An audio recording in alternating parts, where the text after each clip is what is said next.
إله إلا الله الله أكبر الله أكبر ولله الحمد الله أكبر الله أكبر الله أكبر لا إله إلا الله الله أكبر الله أكبر ولله الحمد الله أكبر الله أكبر الله أكبر لا إله إلا الله الله أكبر الله أكبر ولله الحمد.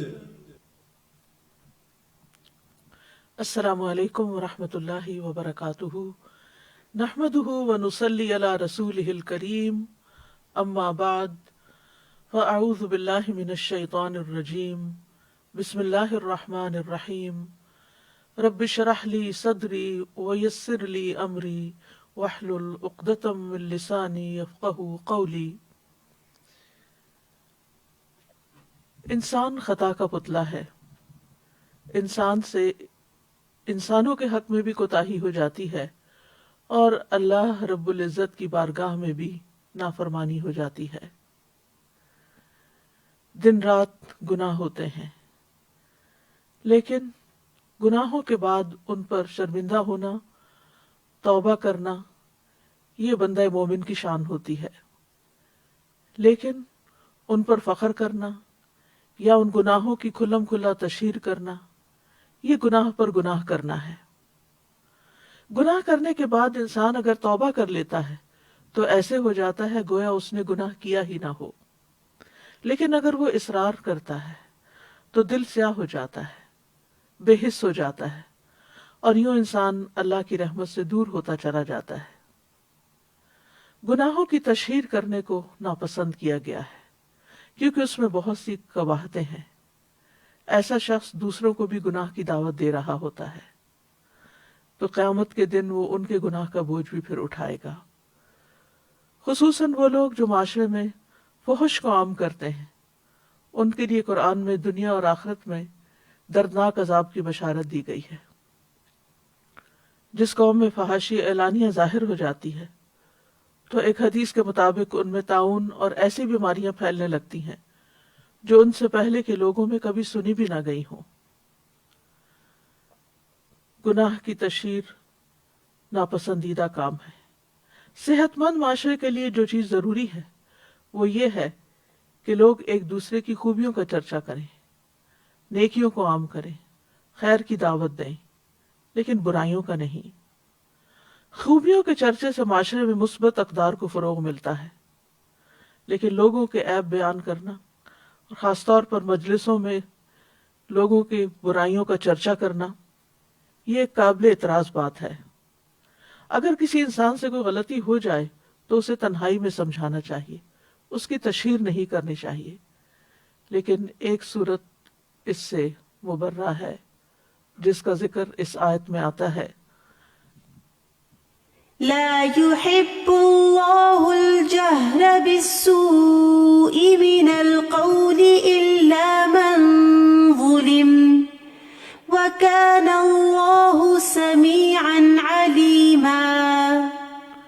لا يحب اللہ الجہر بالسوء من القول الا من ظلم وکان اللہ سمیعا علیما. اللہ بری بات کے ساتھ آواز بلند کرنے کو پسند نہیں کرتا مگر جس پر ظلم کیا گیا ہو، اور اللہ خوب سننے والا، خوب جاننے والا ہے. اس آیت میں برائی کے پھیلانے کی ممانعت کی گئی ہے. شریعت نے اس بات کی تاکید کی ہے کہ کسی کے اندر برائی دیکھو تو اس کا چرچا نہ کرو بلکہ تنہائی میں اس کو سمجھاؤ. تو لا يحب اللہ الجہر بالسوء من القول، اللہ بری بات کے ساتھ آواز بلند کرنے کو پسند نہیں کرتا. بالسوء میں کیا چیزیں ہیں؟ اس میں وہ تمام برے اقوال شامل ہیں جو تکلیف دہ اور غم پہنچانے والے ہیں. مثلاً ایک دوسرے کے ساتھ بدتمیزی سے پیش آنا، گالی گلوچ کرنا، تہمت لگانا، بد اخلاقی کا معاملہ کرنا، تو ایسے تمام اقوال سے منع کیا گیا ہے جنہیں اللہ تعالیٰ ناپسند کرتا ہے۔ اس کے برعکس اللہ تعالیٰ اچھی بات کو پسند کرتا ہے، مثلا ذکر الہی، اچھا نرم پاکیزہ کلام، دوسروں کے ساتھ اچھے طریقے سے پیش آنا۔ تو فرمائے کہ لا يحب اللہ الجہر بالسوء من القول الا من ظلم، ہاں جس پہ ظلم کیا گیا ہو وہ اپنے ظلم کی داستان اپنا حق لینے کے لیے دوسرے کو سنا سکتا ہے، یعنی مظلوم کو ظلم کے اظہار کی رخصت ہے، یعنی وہ اپنے اوپر کیے جانے والے ظلم کا اظہار کر سکتا ہے۔ لہذا مظلوم کے لیے ظالم کے خلاف بد دعا کا اظہار کرنا جائز ہے۔ اسی طرح اگر وہ کسی سے ذکر کر سکتا ہے تاکہ اس کی مدد کی جا سکے تو اس کی بھی اجازت ہے۔ اسی طرح یہ ہے کہ اگر ظلم کی صورت میں کسی نے اس کو برا بھلا کہا ہے تو اس کو ویسا ہی جواب بھی دے سکتا ہے۔ اللہ سبحانہ وتعالیٰ نے مظلوم کو بری بات کے اظہار کی رخصت اس لیے دی ہے تاکہ وہ اپنا غصہ ٹھنڈا کر لے اور تاکہ وہ تلوار کی طرف یا ہاتھ سے دبوچنے کی طرف چھلانگ نہ لگائے، یعنی بات کا جواب بات سے دے نہ کہ تلوار سے یا کسی آلے سے۔ یہ ابن عاشور نے کہا ہے۔ حسن بصری کہتے ہیں مظلوم ظالم کو بد دعا نہ دے بلکہ کہے اے اللہ اس کے خلاف میری مدد کر، اے اللہ اس سے میرا حق نکلوا دے۔ تو بہرحال اپنا حق لینے کے لیے تو انسان اپنے اوپر ہونے والے ظلم کا ذکر کر سکتا ہے، لیکن اس کے باوجود معاف کر دینا اور ظلم و زیادتی میں مقابلہ نہ کرنا زیادہ بہتر ہے۔ برائی کو بیان کرنے کی کچھ اور استثنائی صورتیں بھی ہیں۔ حضرت عائشہ سے مروی ہے کہ ایک مرتبہ ایک آدمی نبی صلی اللہ علیہ وسلم کی خدمت میں حاضر ہوا۔ جب وہ اندر آیا تو نبی صلی اللہ علیہ وسلم نے اسے اپنے قریب کیا اور اپنے پاس بٹھایا۔ جب وہ چلا گیا تو عائشہ رضی اللہ عنہا نے عرض کیا اے اللہ کے رسول، کیا آپ نے اس شخص کے متعلق اس طرح نہیں فرمایا تھا؟ یعنی وہ ایک اچھا آدمی نہیں؟ آپ نے فرمایا کیوں نہیں، لیکن بات یہ ہے کہ یقیناً سب سے بدترین آدمی وہ ہوگا جسے لوگوں نے اس کے شر سے بچنے کے لیے چھوڑ دیا ہو، یعنی لوگ اس سے ملنا نہ چاہتے ہوں، لوگ اس سے تعلق نہ رکھنا چاہتے ہوں۔ تو اس لیے ہمیں دوسروں کے ساتھ ایسا معاملہ نہیں کرنا چاہیے کہ لوگ ہم سے بھاگنا شروع کر دیں۔ اور آیت کے اختتام میں آتا ہے کہ اللہ سبحانہ تعالیٰ سننے والا جاننے والا ہے، یعنی اللہ تعالیٰ کی دو صفات کا ذکر یہاں پر کیا گیا ہے۔ یعنی اس آیت کے اندر چونکہ اچھے اور برے اور مباح کلام کے احکام دیے گئے ہیں تو اس لیے اللہ تعالیٰ نے آگاہ فرما دیا کہ وہ سننے والا ہے، تمہارے اقوال سنتا ہے، اس لیے ایسی بات کرنے سے بچو جو تمہارے رب کی ناراضگی کا باعث بنے اور وہ تمہیں اس پر سزا دے۔ تو اس سے اس آیت میں اچھی بات کہنے کی بھی ترغیب ملتی ہے کہ اللہ تعالیٰ سن رہا ہے، لہٰذا ہم کیا چاہیں گے کہ اللہ تعالیٰ اگر سن رہا ہے تو ہم کیسی بات کریں؟ وہ بات کریں جو اللہ کو پسند آ جائے، اور ان باتوں کو چھوڑ دیں کہ جو اللہ تعالیٰ سننا نہیں چاہتا، جو اللہ تعالیٰ کو پسند نہیں۔ اور علیمہ یعنی وہ تمہاری نیتوں کو جانتا ہے، تمہارے ارادوں کو جانتا ہے، تمہاری باتوں کو جانتا ہے، تمہارے اوپر ہونے والے ظلم کو جانتا ہے، اور اس ظلم کے جواب میں جو کچھ تم نے کیا اس کو بھی جانتا ہے۔ تو بہرحال اس آیت سے یہ بات واضح ہوتی ہے کہ مظلوم کو بدلہ لینے کی اجازت ہے۔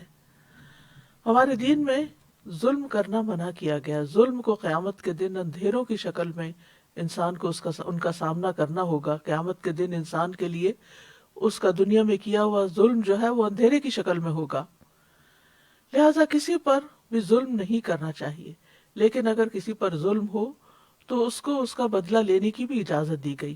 سورۃ الشورى میں اللہ تعالیٰ فرماتے ہیں والذین اذا اصابهم البغی هم ینتصرون، اور جب ان پر زیادتی ہوتی ہے تو وہ بدلہ لے لیتے ہیں۔ وجزاء سیئۃ سیئۃ مثلها، لیکن اس کا یہ اصول بتا دیا گیا کہ برائی کا بدلہ ویسی ہی برائی ہے۔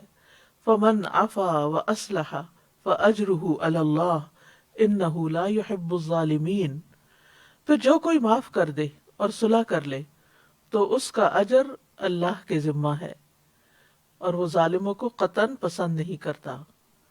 وَلَمَنِ انتصر بعد ظلمه فَأُولَئِكَ مَا عَلَيْهِم مِّن سَبِيلٍ، اور جو شخص ظلم ہونے کے بعد بدلہ لے لے تو اس پر کوئی الزام نہیں، یعنی اس کی کوئی پکڑ نہیں۔ اسی طرح صاحب حق کو بات کرنے کی اجازت ہے۔ ابو ہریرہ کہتے ہیں کہ ایک شخص نبی صلی اللہ علیہ وسلم سے اپنے قرض کا تقاضا کرنے کے لیے آیا اور سخت گفتگو کرنے لگا۔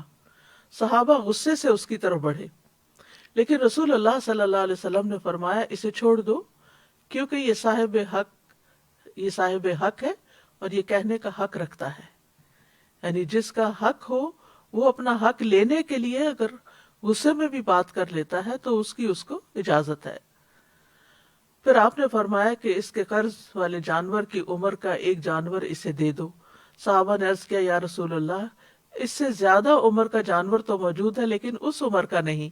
آپ نے فرمایا اسے وہی دے دو، کیونکہ سب سے اچھا آدمی وہ ہے جو دوسروں کا حق پوری طرح ادا کرے، یعنی حق سے کم نہ لوٹائے، حق سے زیادہ دے تو وہ زیادہ بہتر ہے۔ اسی طرح اپنے اوپر ہونے والے ظلم کے اظہار کی اجازت ہے، تو اس بارے میں ابو ہریرہ روایت کرتے ہیں کہ ایک شخص نے کہا اللہ کے رسول، میرا ایک ہمسایہ ہے جو مجھے اذیت دیتا ہے۔ آپ نے فرمایا جاؤ اپنا سامان نکال کر راستے پر رکھ دو۔ بس وہ گیا اور اس نے اپنا سامان باہر نکال دیا، یعنی گھر سے باہر نکال کے رکھ دیا۔ لوگ وہاں جمع ہو گئے اور پوچھنے لگے تمہارا کیا معاملہ ہے، یہ تم کیا کر رہے ہو؟ اس نے کہا میرا ایک ہمسایہ ہے جو مجھے اذیت دیتا ہے۔ جب میں نے نبی صلی اللہ علیہ وسلم کو یہ بات بتائی تو آپ نے فرمایا جاؤ اپنا سامان نکال کر راستے پر رکھ دو۔ لوگ کہنے لگے اے اللہ اس ہمسائے پر لعنت بھیج، اے اللہ اسے رسوا کر۔ یہ بات ہمسائے تک پہنچی تو وہ اس کے پاس آیا اور کہا اپنے گھر واپس چلے جاؤ، اللہ کی قسم اب میں تمہیں کبھی اذیت نہیں دوں گا۔ یعنی کچھ لوگ ایسے ہوتے ہیں کہ جو پیار سے نہیں مانتے، آرام سے بات نہیں سمجھتے، تو پھر ان کے ساتھ سختی کرنے کی بھی اجازت ہے۔ لیکن یہ یاد رہے کہ بدلہ لینے سے زیادہ بہتر چیز معاف کر دینا ہے۔ سورۃ النساء کی آیت 149 میں آتا ہے ان تبدوا خیرا او تخفوہ او تعفوا عن سوء فإن اللہ کان عفوا قدیرا، اگر تم کوئی نیکی ظاہر کرو یا اسے چھپاؤ یا کسی برائی سے درگزر کرو تو بے شک اللہ بہت معاف کرنے والا، بہت قدرت رکھنے والا ہے۔ نبی صلی اللہ علیہ وسلم نے ظلم کو معاف کرنے کی وصیت بھی کی۔ حضرت علی کہتے ہیں ہم نے رسول اللہ صلی اللہ علیہ وسلم کی تلوار کے دستے میں یہ لکھا ہوا پایا جو تم پہ ظلم کرے اس سے درگزر کرو، جو رشتہ توڑے اس سے رشتہ جوڑو، جو تمہارے ساتھ برا کرے اس کے ساتھ احسان کرو، اور حق بات کرو اگرچہ اپنے خلاف ہی کیوں نہ ہو۔ یعنی اگر اپنا کہیں کوئی قصور ہے، کوئی غلطی ہے، کوئی زیادتی ہے تو اس کا اقرار کر لو۔ تو بہرحال انسان دوسرے کو بھی معاف کر دے اور خود اپنے بارے میں بھی اللہ تعالیٰ سے معافی کی درخواست کرتا رہے۔ عبداللہ بن مسعود کہتے ہیں کہ مسلمانوں میں سے سب سے پہلے جس آدمی کا ہاتھ کاٹا گیا تھا، یعنی چوری کی سزا میں، لوگ اسے لے کر نبی صلی اللہ علیہ وسلم کے پاس آئے اور عرض کیا یا رسول اللہ اس نے چوری کی ہے، جس پر رسول اللہ صلی اللہ علیہ وسلم کے چہرہ مبارک کا رنگ اڑ گیا۔ کسی نے عرض کیا یا رسول اللہ، یعنی وہ کہہ رہا تھا کہ کیا ہوا؟ تو آپ نے فرمایا تم لوگ اپنے ساتھی کے متعلق شیطان کے مددگار ثابت ہوئے، جبکہ اللہ عز و جل معاف کرنے والا اور معافی کو پسند فرماتا ہے، اور کسی حاکم کے لیے یہ جائز نہیں کہ اس کے پاس حد کا کوئی مقدمہ آئے اور وہ اسے نافذ نہ کرے۔ اور پھر یہ آیت تلاوت فرمائی وَلْيَعْفُوا وَلْيَصْفَحُوا أَلَا تُحِبُّونَ أَن يَغْفِرَ اللَّهُ لَكُمْ وَاللَّهُ غَفُورٌ رَحِيمٌ۔ تو بات یہ ہے کہ اگر کسی سے کوئی بڑے سے بڑا گناہ ہو جائے اور وہ اللہ تعالیٰ سے معافی مانگ لے اور اس کا گناہ چھپ جائے تو پھر اس کو کسی عدالت میں جا کے اقرار کرنے کی ضرورت نہیں۔ جس چیز کو اللہ نے چھپا دیا اس چیز کو چھپا ہی رہنے دینا چاہیے۔ لیکن اگر کوئی معاملہ حاکم تک پہنچ جائے تو پھر اس کو حد نافذ کرنا ضروری ہوتا ہے۔ لیکن عام طور پر اگر دو لوگوں کے بیچ میں کوئی چیز ہو گئی ہے تو کسی کورٹ میں عدالت میں جانے کی بجائے ایک دوسرے کو معاف کر کے درگزر کر دینا چاہیے. معاف کرنے سے عزت میں ہی اضافہ ہوتا ہے. رسول اللہ صلی اللہ علیہ وسلم نے فرمایا درگزر کیا کرو، اللہ تمہیں عزت دے گا. ایک اور روایت میں آتا صحیح مسلم میں رسول اللہ صلی اللہ علیہ وسلم نے فرمایا صدقہ مال کو کم نہیں کرتا. بظاہر ایسا لگتا ہے کہ وہ ہمارے ہاتھ سے نکل گیا، ہمارے اکاؤنٹ میں کمی ہو گئی، لیکن اللہ سبحانہ وتعالیٰ کہیں اور سے عطا کر دیتا ہے. اور معاف کرنے سے اللہ بندے کی عزت میں اضافہ ہی کرتا ہے. اور جو اللہ کے لیے تواضع اختیار کرتا ہے اللہ اس کو بلندی عطا فرماتا ہے. اور پھر اس آیت میں ایک خاص بات یہ ہے کہ اس میں اللہ سبحانہ وتعالیٰ کی صفت محبت کا اس بات ملتا ہے کہ اللہ تعالیٰ محبت بھی کرتا ہے. امام ابن تیمیہ کہتے ہیں کہ کتاب و سنت اور مسلمانوں کا اجماع ہے کہ اللہ اپنے مومن بندوں سے محبت کرتا ہے اور وہ اس سے محبت کرتے ہیں، جیسا کہ اللہ تعالیٰ کا فرمان ہے والذین آمنوا اشد حبا للہ، ایمان والے سب سے زیادہ اللہ ہی سے محبت کرتے ہیں. اللہ سبحانہ وتعالیٰ کس سے محبت کرتا ہے؟ اللہ تعالیٰ محسنین سے محبت کرتا ہے، دوسروں پر احسان کرنے والوں سے، یعنی جو ہم سے اچھا نہ کرے ہم اس کے ساتھ اچھا کریں. ان اللہ یحب المحسنین، اللہ تعالیٰ متقین سے محبت کرتا ہے. فإن اللہ یحب المتقین، اور جس سے اللہ تعالیٰ محبت کرتا ہے اس کا اعلان کر دیتا ہے. حدیث میں آتا ہے جب اللہ تعالیٰ کسی بندے سے محبت کرتے ہیں تو جبریل علیہ السلام کو بلاتے ہیں اور ان سے کہتے ہیں بے شک میں اپنے اس بندے سے محبت کرتا ہوں، تم سب اس سے محبت کرو.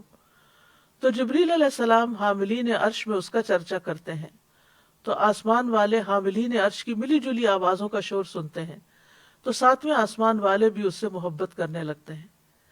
پھر ہر ایک آسمان والے اس سے محبت کرتے ہیں یہاں تک کہ اس کی مقبولیت آسمان دنیا تک آ جاتی ہے. پھر اس کا ذکر زمین پر اتر آتا ہے، پھر زمین والے بھی اس سے محبت کرنے لگتے ہیں. لہٰذا ہمیں وہ کام تو کرنے چاہیے کہ جن سے اللہ کی محبت حاصل ہوتی ہے، لیکن ان کاموں سے بچنا چاہیے کہ جو اللہ تعالیٰ کو پسند نہیں، کیونکہ اس سے اللہ تعالیٰ کی محبت نہیں ملتی. اور انہی میں سے ایک کام ہے لا یحب اللہ الجہر بالسوء، کہ برائی کو، گناہ کو ظاہر کرنا اللہ کو پسند نہیں، اونچی آواز میں اس کا چرچا کرنا اللہ کو پسند نہیں.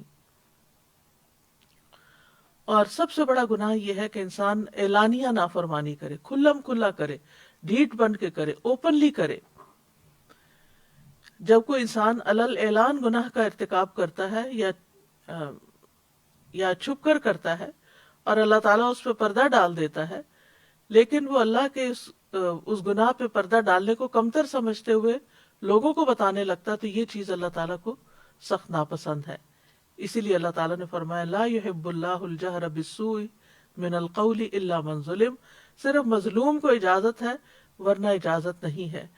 اور اس میں خاص طور پر جس چیز کو برا سمجھا گیا ہے وہ ہے گناہ کو ظاہر کرنا، کھلم کھلا کرنا، یعنی زبان سے کوئی گالی گلوچ مثلا کرنا یا عملی طور پر کوئی گناہ کر کے پھر اس کا اشتہار دینا یا اس پر فخر کرنا.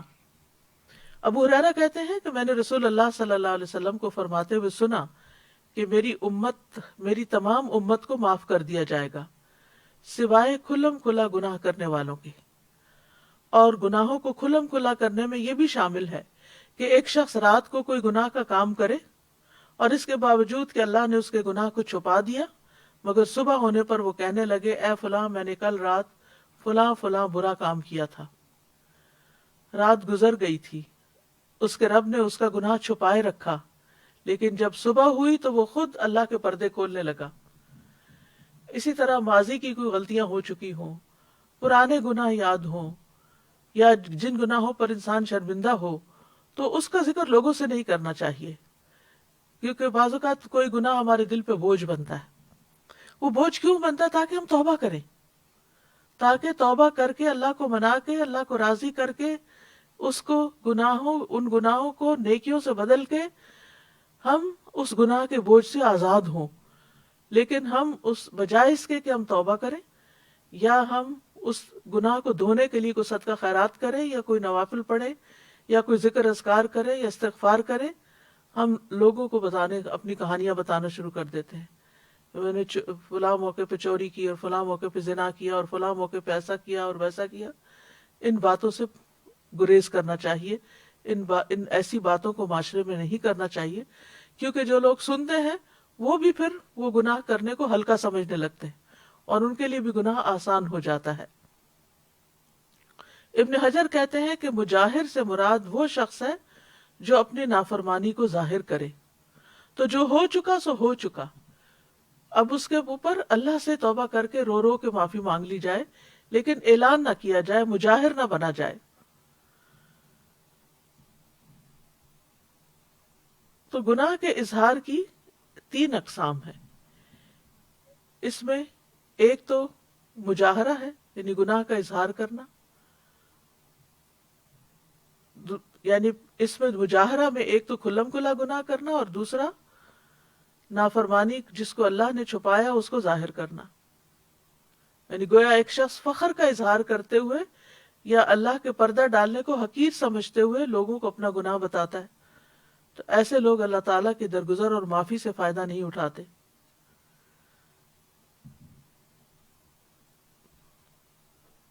پھر اسی طرح یہ ہے کہ تیسری قسم یہ ہے کہ فاسق لوگ ایک دوسرے کو نافرمانیوں کے بارے میں بتائیں اور ان کے بارے میں گفتگو کریں، اپنی مجلسوں میں ان کا ذکر کریں. تو یہ بھی ناپسندیدہ چیز ہے. تو گناہ اور نافرمانی دنیا اور آخرت میں برے انجام کا سبب ہے. نافرمانیوں کے بہت سے نقصان ہیں، بہت سے گناہ ایسے ہیں جس سے انسان کے رزق میں کمی ہو جاتی ہے، جس سے انسان بلاؤں اور آفتوں کا شکار ہو جاتا ہے، اور گناہوں کی وجہ سے ہی آخرت میں بھی انسان کا انجام برا ہوتا ہے.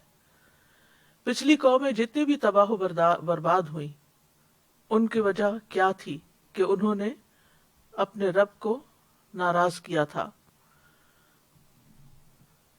تو اس میں ہم دیکھتے ہیں کہ وہ کیا چیز تھی. سوچنا چاہیے کہ وہ کیا چیز تھی جس نے آدم علیہ السلام کو جنت سے نیچے اتروا دیا.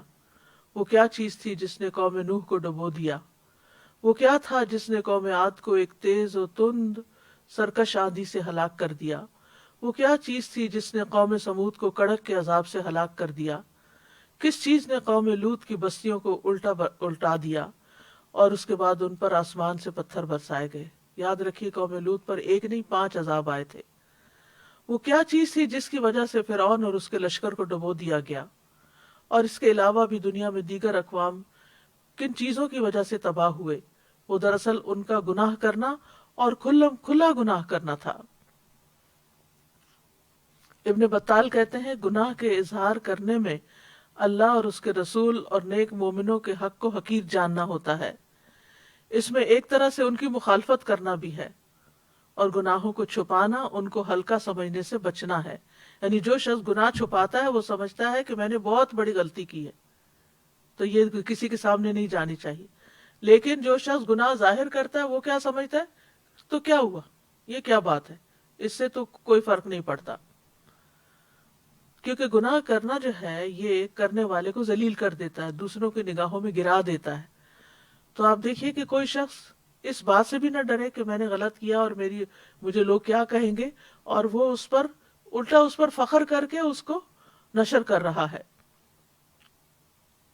پھر اسی طرح یہ ہے کہ اگر وہ ایسے گناہ ہوں جن پر حد قائم ہوتی ہے تو پھر وہ حد لگنے کا موجب بن جاتے ہیں. اگر چوری کر کے اللہ نے چھپا دیا معاملہ تو اللہ سے معافی مانگے، جو بھی طریقہ ہو کہ گناہ معاف ہو جائے. لیکن اگر وہ آ کے ظاہر کر دیتا ہے، لوگوں کو بتا دیتا ہے، تو اگر کہیں پر حد جاری ہوتی ہے، اس کا ہاتھ کٹ جاتا ہے، تو یہ اس کی اپنی غلطی ہے ایک طرح سے کہ ایک گناہ کیا اور اس کے بعد پھر اس کو ظاہر بھی کیا. پھر اسی طرح یہ ہے کہ اگر ایسے گناہ ہوں جن پہ حد نہیں لگتی تو تعزیر لگنے کا موجب ہو سکتے ہیں. پھر اسی طرح یہ ہے کہ انسان دوسروں کے لیے گناہ کے راستے ہموار کر دیتا ہے. ابو ہریرہ کہتے ہیں کہ رسول اللہ صلی اللہ علیہ وسلم نے فرمایا، جس شخص نے ہدایت کی دعوت دی اس سے ہدایت کی پیروی کرنے والوں کے اجر کے برابر اجر ملے گا اور ان کے اجر میں کوئی کمی نہیں ہوگی. اور جس نے گمراہی کی دعوت دی، اور یہ کھلا گناہوں کو مزے لے کے بیان کرنا جو ہے یہ ایک طرح سے گمراہی کی دعوت دینا ہے کہ تم بھی کر لو، ہم نے کیا کچھ نہیں ہوا تو تم بھی کر سکتے ہو۔ اس پر اس کی پیروی کرنے والوں کے برابر گناہ کا بوجھ ہوگا اور ان کے گناہوں میں کوئی کمی نہیں ہوگی۔ پھر اسی طرح شریعت نے ہمارے لیے کچھ ہر معاملے میں زندگی کے کچھ حدود رکھی ہیں جن کی پاسداری ضروری ہے۔ ان میں حرام کاموں کا ارتکاب ہے، خواہ وہ کسی بھی نوعیت کے ہوں، تو ان چیزوں سے بھی بچنے کی ضرورت ہے۔ مثال کے طور پر آپ دیکھیے جیسے عورتوں کا زیب و زینت کے ساتھ بازاروں میں جانا، نام محرم لوگوں کے سامنے آنا، تو اب اگر کوئی شخص یہ کھلم کھلا بغیر پرواہ کیے ہوئے نکل رہا ہے تو وہ بھی ایک طرح سے عملی طور پر گناہ کو ظاہر کر رہا ہے۔ اسی طرح کھلم کھلا شراب پینا، کہ اس ملک میں تو کوئی پابندی نہیں، کوئی روک ٹوک نہیں، لیکن یہ ہے کہ اگر تم مسلمان ہو اور تم ایسا کام کر رہے ہو سب کے سامنے، تو اس کا یہ مطلب نہیں کہ چھپ کے کرتا رہے، نہیں، چھپ کے کرنا بھی منع ہے، کیونکہ چھپ کے کرنا اس لحاظ سے اور برا ہے کہ اللہ سبحانہ و تعالیٰ دیکھتا ہے۔ لیکن یہاں مطلب یہ ہے کہ جب انسان کھلم کھلا بیچ بازار کے کوئی کام کر رہا ہوتا ہے تو جتنے بھی راہ گزر لوگ ہوتے ہیں وہ اس سے انسپائر ہوتے ہیں اور پھر وہ بھی ان گناہوں میں ملوث ہو جاتے ہیں۔ پھر اس آیت سے یہ بات بھی دیکھنے کی ہے کہ اللہ تعالیٰ کے ناپسندیدہ اقوال کون سے ہیں۔ اس میں سب سے پہلے غیبت آتی ہے۔ غیبت جو ہے یہ ایک بہت کبیرہ گناہ ہے۔ قرآن مجید میں آتا ہے وَلَا يَغْتَبْ بَعْضُكُمْ بَعْضًا أَيُحِبُّ أَحَدُكُمْ أَن يَأْكُلَ لَحْمَ أَخِيهِ مَيْتًا فَكَرِهْتُمُوهُ وَاتَّقُوا اللَّهَ إِنَّ اللَّهَ تَوَّابٌ رَحِيمٌ۔ اور تم میں سے کوئی کسی دوسرے کی غیبت نہ کیا کرے۔ کیا تم میں سے کوئی پسند کرتا ہے کہ اپنے بھائی کا گوشت کھائے جبکہ وہ مردہ ہو؟ تم اسے ناپسند کرتے ہو، اور اللہ سے ڈرو، یقیناً اللہ بہت توبہ قبول کرنے والا، نہایت رحم والا ہے۔ نبی صلی اللہ علیہ وسلم نے بھی فرمایا تھا، اے ان لوگوں کی جماعت جو صرف زبان سے ایمان لائے ہو، ان کے دلوں میں ایمان داخل نہیں ہوا، مسلمانوں کی غیبت مت کیا کرو، کیونکہ جس کے اندر ایمان ہوتا ہے وہ اپنی زبان برائی کے ساتھ نہیں کھول سکتا، اور نہ ان کی عزت و آبرو کے درپے ہوا کرو، یعنی ان کے بارے میں بری باتیں کر کے ان کی عزت کو دوسرے کی نگاہ میں پامال نہ کیا کرو، اس لیے کہ جو کسی کی عزت کے درپے ہوتا ہے اللہ اس کی عزت کے درپے ہو جاتا ہے، اور جس کی عزت کے درپے اللہ ہو جائے تو اس کو اس کے گھر میں ہی رسوا کر دیتا ہے۔ پھر اسی طرح چغلی کھانے سے منع کیا گیا ہے۔ چغلی وہ ہوتی ہے کہ جس میں ایسی بری بات کسی کی دوسرے کو بتائی جائے کہ دو لوگوں کے درمیان نفرت پیدا ہو جائے، آپس میں دوستی ختم ہو جائے، تعلق ختم ہو جائے۔ عبد الرحمن بن غنم کہتے ہیں اللہ کے بہترین بندے وہ ہوتے ہیں، یعنی عبد الرحمن بن غنم نبی صلی اللہ علیہ وسلم سے روایت کرتے ہیں کہ اللہ کے بہترین بندے وہ ہوتے ہیں کہ انہیں دیکھ کر اللہ یاد آ جائے، اور اللہ کے بدترین بندے وہ ہوتے ہیں جو چغل خوری کرتے ہیں، دوستوں کے درمیان جدائی پیدا کر دیتے ہیں، باغی، بیزار اور سرکش ہوتے ہیں۔ نبی صلی اللہ علیہ وسلم ایک مرتبہ 2 قبروں کے پاس سے گزرے تو آپ وہاں کھڑے ہو گئے۔ صحابہ کہتے ہیں کہ ہم بھی ساتھ کھڑے ہو گئے، تو آپ کے چہرے کا رنگ بدلنے لگا، یہاں تک کہ آپ کے کرتے کی آستینیں کانپنے لگی، یعنی آپ کے جسم پر کپ کپی طاری ہو گئی۔ ہم نے عرض کیا یا رسول اللہ صلی اللہ علیہ وسلم کیا بات ہے؟ آپ نے فرمایا کیا تم وہ نہیں سن رہے جو میں سن رہا ہوں؟ ہم نے عرض کیا اللہ کے نبی وہ کیا بات ہے؟ یعنی ہم تو نہیں سن رہے۔ وہ عذاب قبر تھا، قبر کے اندر مردوں کی چیخ پکار تھی۔ آپ نے فرمایا یہ دونوں آدمی اپنی قبروں میں ہلکے سے گناہ میں سخت عذاب دیے جا رہے ہیں۔ ہم نے عرض کیا یہ کس گناہ کا عذاب ہے؟ فرمایا ان میں سے ایک تو پیشاب کی چھینٹوں سے پرہیز نہیں کرتا تھا، یعنی پیشاب کرتے ہوئے اپنی پاکی ناپاکی کا خیال نہیں کرتا تھا، اور دوسرا لوگوں کو اپنی زبان سے تکلیف پہنچاتا تھا اور ان میں چغل خوری کیا کرتا تھا، یعنی ایسی باتیں کرتا تھا کہ جس سے دوسروں کو تکلیف ہو اور آپس میں لڑائیاں فساد ہوں۔ اس میں آپ دیکھیے کہ خود گھریلو زندگی کے اندر قریب کے رشتوں میں ایسی چیزیں بہت پائی جاتی ہیں. بعض اوقات بہو ساس کے خلاف شوہر کے کان بھر رہی ہوتی ہے، بعض اوقات ساس بہو کے خلاف بیٹے کے کان بھر رہی ہوتی ہے. چھوٹی چھوٹی باتوں کو بہت بڑھا چڑھا کے پیش کیا جا رہا ہوتا ہے. اگر کسی کو منع کیا جائے تو وہ کہتے ہیں میں کون سا غلط بات کر رہی تھی، میں بھی تو وہی بات کر رہی تھی جو اس میں تھی. یہی تو غیبت ہے، یہی تو غیبت ہے. اگر وہ بات اس میں نہ ہو تو یہ بہتان بن جاتی ہے، جو اس سے بھی بڑا گناہ ہے. اسی طرح کسی کی عیب جوئی نہیں کرنی چاہیے کہ چھوٹے چھوٹے نقص نکال کے اس کو بتا کے تم یہ کیوں کرتے ہو، تمہارے اندر یہ غلط بات ہے. ہاں، اگر آپ ایک والدہ ہیں تو اپنے بچے کو سمجھانے کے لیے کر سکتی ہیں، اپنے کسی ساتھی کو آسان انداز میں بتا سکتی ہیں، لیکن دوسروں کو برا بھلا کہنا سامنے یا پیچھے یہ درست نہیں.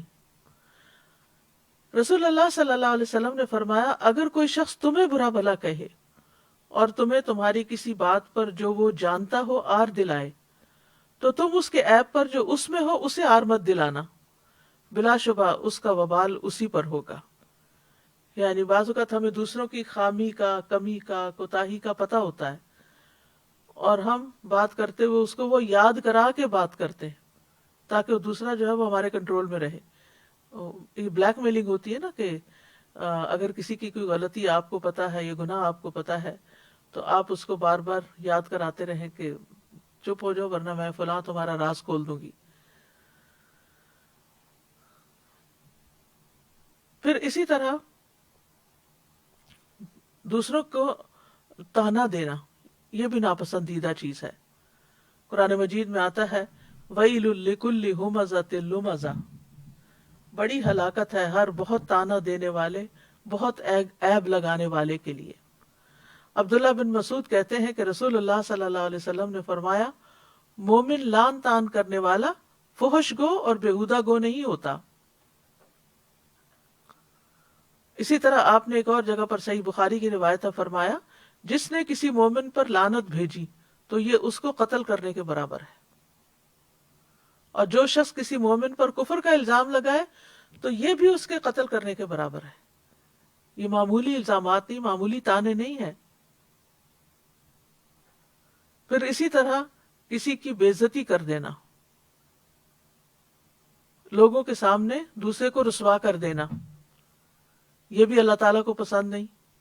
نبی صلی اللہ علیہ وسلم نے فرمایا بے شک سب سے بڑا سود یہ ہے کہ انسان ناحق کسی کی مسلمان کی عزت سے کھیلے.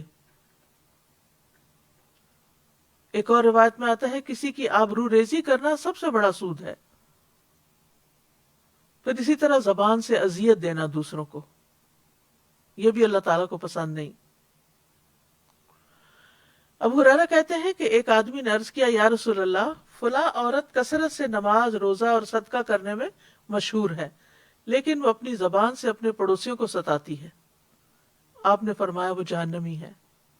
پھر اس نے کہا یا رسول اللہ صلی اللہ علیہ وسلم فلاں عورت نماز، روزہ اور صدقہ کی کمی میں مشہور ہے، وہ صرف پنیر کے چند ٹکڑے صدقہ کرتی ہے لیکن اپنی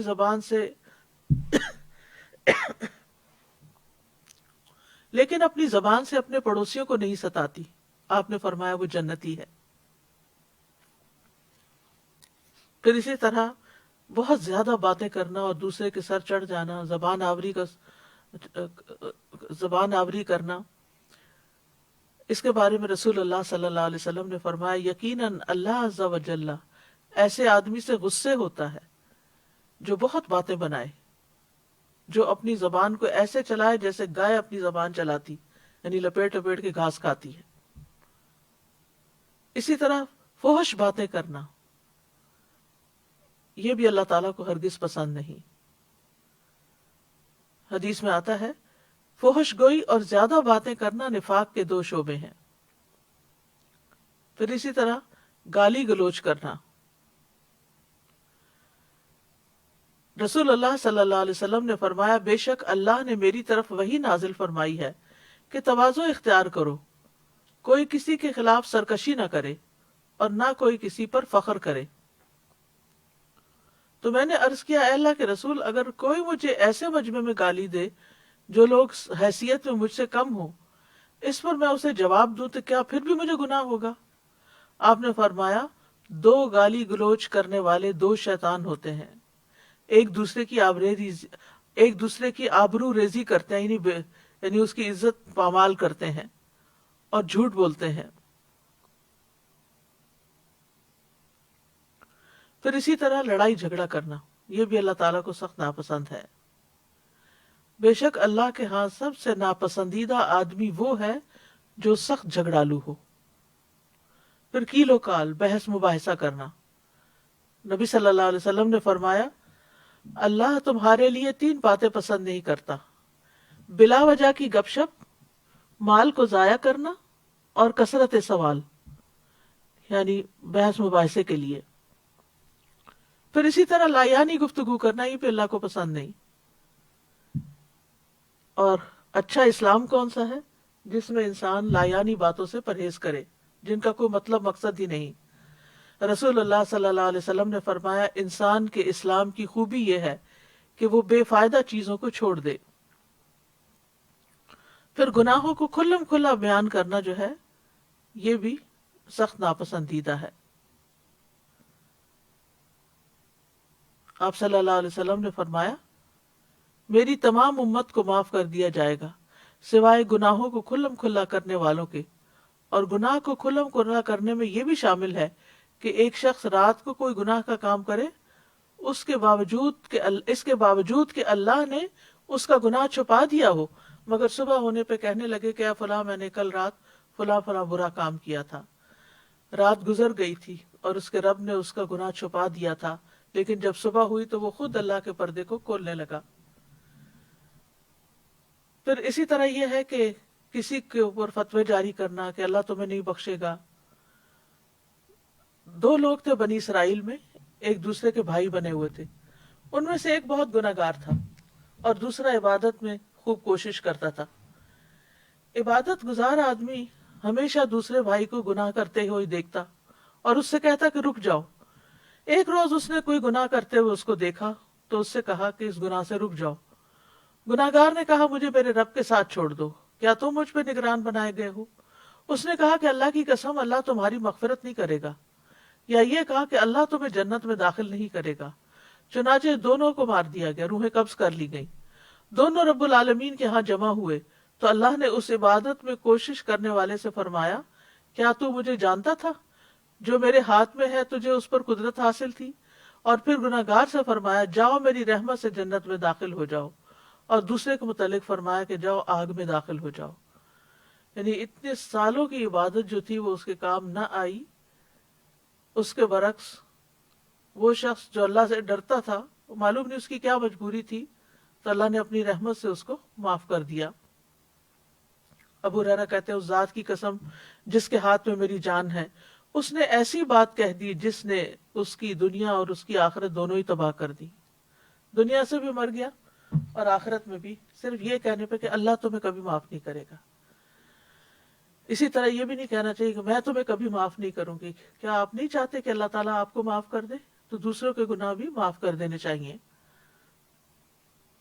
پھر کچھ باتیں جو ہیں وہ اللہ تعالیٰ کو پسند ہیں، جو کرنی چاہیے، ان میں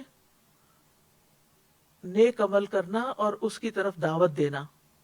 وَمَنْ أَحْسَنُ قَوْلًا مِّمَّنْ دَعَا إِلَى اللَّهِ وَعَمِلَ صَالِحًا وَقَالَ إِنَّنِي مِنَ الْمُسْلِمِينَ، اور بات کے اعتبار سے اس سے اچھا کون ہے جو اللہ کی طرف بلائے اور نیک عمل کرے اور کہے کہ بے شک میں فرما برداروں میں سے ہوں۔ اسی طرح نصیحت کی بات کرنا، اچھی گفتگو کرنا۔ سورۃ بنی اسرائیل میں آتا ہے، وَقُلْ لِعِبَادِي يَقُولُوا الَّتِي هِيَ أَحْسَنُ إِنَّ الشَّيْطَانَ يَنزَغُ بَيْنَهُمْ إِنَّ الشَّيْطَانَ كَانَ لِلْإِنسَانِ عَدُوًّا مُبِينًا، اور میرے بندوں سے کہہ دو وہ بات کہیں جو سب سے اچھی ہو، وہ بات کہیں جو سب سے اچھی ہو، بے شک شیطان ان کے درمیان جھگڑا ڈلواتا ہے۔ بے شک شیطان انسان کا کھلا دشمن ہے۔ پھر اسی طرح ہمارے دین میں اچھی بات کو صدقہ کہا گیا۔ نبی صلی اللہ علیہ وسلم نے فرمایا اچھی بات بھی صدقہ ہے۔ حکیم کہتے ہیں کہ جس میں 3 اوصاف پائے جائیں وہ نیکی کو پہنچ جاتا ہے۔ نمبر 1 سخاوت، نمبر 2 تکلیف پر صبر، اور نمبر 3 عمدہ کلام کرنا۔ وہ آتا نا کہ تم نیکی کو پا نہیں سکتے جب تک کہ تم یہ اور یہ کام نہ کرو۔ یہاں یہ بتا دیا گیا کہ یہ لوگ اس طرح کی یعنی وہ تو نہیں کر سکتے لیکن اس طریقے سے اجر کما سکتے ہیں۔ پھر نرم گفتگو کرنا جو ہے جنت میں لے جانے والے کاموں میں سے ہے۔ نبی صلی اللہ علیہ وسلم نے فرمایا جنت میں ایک منزل ایسی ہے جس کا اندر باہر سے اور باہر اندر سے نظر آتا ہے۔ ابو موسیٰ اشعری نے پوچھا اے اللہ کے رسول وہ کس کو ملے گی؟ فرمایا جو گفتگو میں نرمی کرے، کھانا کھلائے، اور رات کو جب لوگ سو رہے ہوں تو اللہ کے لیے قیام کرے۔ پھر اسی طرح نبی صلی اللہ علیہ وسلم کے بارے میں آتا ہے کہ وہ بد زبان اور فحش گو نہیں تھے۔ آپ فرمایا کرتے تھے تم میں سب سے بہتر شخص وہ ہے جس کے اخلاق سب سے اچھے ہوں، اور مومن تو ہوتا ہی وہ ہے جس کے ہاتھ اور زبان سے دوسرے سلامت رہیں۔ عبداللہ بن مسعود کہتے ہیں میں نے رسول اللہ صلی اللہ علیہ وسلم سے پوچھا اے اللہ کے رسول اعمال میں سب سے افضل عمل کون سا ہے؟ آپ نے فرمایا نماز کو اس کے وقت پر پڑھنا۔ پھر کہا پھر کون سا اے اللہ کے رسول؟ فرمایا یہ کہ لوگ تمہاری زبان سے محفوظ رہیں، یعنی تمہاری زبان سے کسی کو تکلیف نہ پہنچے۔ پھر اسی طرح آپ نے فرمایا میں ذمہ دار ہوں جنت میں ایک جانب محل کا اس شخص کے لیے جو حق پہ رہتے ہوئے جھگڑا چھوڑ دے، یعنی حق اس کا ہے لیکن وہ ختم کر دے، بھلا دے اس کو، اور جنت کے درمیان میں ایک محل اس کا ہے جو مزاح میں بھی جھوٹ چھوڑ دے، اور جنت کی اعلیٰ منازل میں ایک محل ہے اس شخص کے لیے جو اپنے اخلاق کو عمدہ بنا لے۔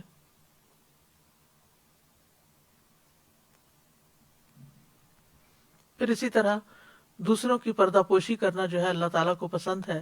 جو شخص کسی مسلمان کے عیب کو چھپائے گا اللہ تعالیٰ قیامت کے دن اس کے عیب کو چھپا دے گا۔ پھر لغو سے اجتناب کرنا، یعنی بیہودہ بیکار باتیں جو حق سے دور کرنے والی ہیں ان سے منہ موڑ لینا۔ اور پھر حقیقت یہ ہے کہ انسان کو اللہ سبحانہ تعالیٰ سے دعا بھی کرنی چاہیے،